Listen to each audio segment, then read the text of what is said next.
ஆதிசக்தி நீலாம்பரி நாராயணி நமஸ்துதி நமஸ்துதி. காலாஜியப்பன்ட்ட வந்தோம், காலாஜியப்பனை பார்த்தோம். அம்மா வந்திருக்கா பக்கத்துல, பக்கத்து அருகில நிக்கிறா.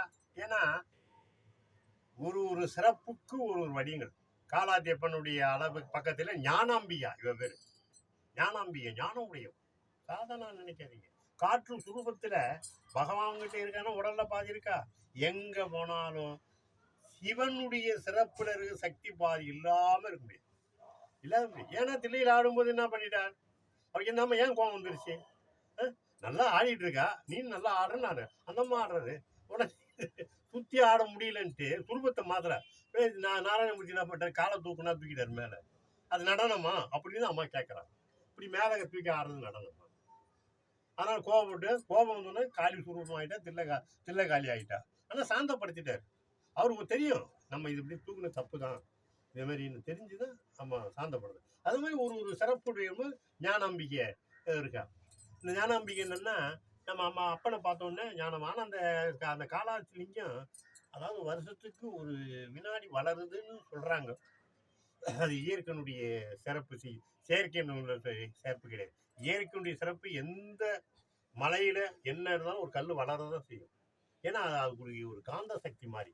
அப்பேற்பட்ட ஒரு லிங்கம் காலாத்தியப்பனுடைய லிங்கம். அது பக்கத்திலேயே ஞானாம்பிகை இருக்கா. அருள் தருவாய் எனக்கு அருள் தருவாய் ஞானாம்பிகையே, என்னையே கதியே நீயே. அருள் தருவாய் ஞானாம்பிகையே, என்னையே கதியே நீயே. எந்த துன்பம் வந்தாலுமே என்னையான் கொள்வாய் ஞானாம்பிகையே. எந்த துன்பம் வந்தாலுமே என்னை ஆட்கொள்வாய் ஞானாம்பிகையே.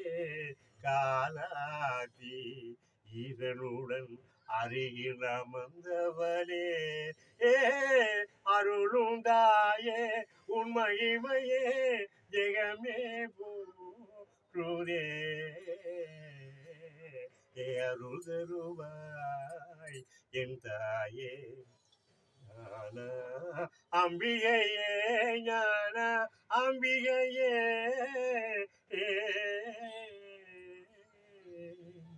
ஒரு பெண் குழந்தை பிறந்ததுன்னு வச்சுங்க, இதே மாதிரி ஞானாம்பிகைன்னு வைங்க.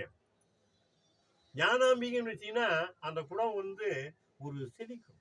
செழினா என்ன, ஒரு பூல அந்த கொடியே ஒரு பூ பூத்து செழிச்சு எல்லாமே சௌபாக்கியம் ஆகணும். ஞானாம்பிகைன்ற பேரு எல்லாருக்கும் கலந்துடாது. அதே மாதிரி தாட்சாயினின்னு பேர் வச்சிடக்கூடாது, குடும்பம் அழிஞ்சிடும்.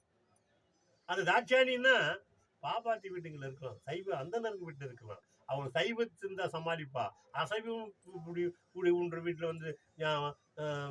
தாட்சாயினி வச்சீங்கன்னா குடும்பம் செதறும். பேருக்குன்னு அப்படி அது மாதிரி உச்சரிப்பு தெய்வம் அம்பாளுடைய அணுகிறதுல நான் சொல்றேன். ஏன் இவ்வளவு நாளும் சொல்லலையா? ஞானாம்பிகை அப்பேற்பட்ட ஒரு நல்ல பேர் வைங்க. அந்த பீப்புள் சேனல்ல பாருங்க, பெண் குழந்தை பிறந்தா ஞானாம்பிகை வைங்க, அந்த குடும்பம் செழிக்கும். அப்பேற்பட்ட ஒரு வல்லமையுடைய இந்த காலாத்தில போய் பாருங்க, உங்களுடைய கஷ்டம் தீரும், கிரக பலங்கள் மறையும். அப்பேற்பட்ட ஒரு சிறப்புடைய இந்த காலாத்தியப்பனுடைய அருகிலே அமர்ந்திருக்கும் ஞானாம்பிகையுடைய திருப்பெருமையை இந்த பிடிபி சேனலிலே கண்டு சொல்லியிருக்கோம். அடுத்தது இந்த 5 சரம் ஒன்றாக சூடி ஒரு பெருமையை பார்ப்போம். ஓம் ஆதிசக்தி நீலாம்பரி நாராயணி நமஸ்துதே நமஸ்துதே நமஸ்துதே. லைக் பண்ணுங்க, ஷேர் பண்ணுங்க, கமெண்ட் பண்ணுங்க, சப்ஸ்கிரைப்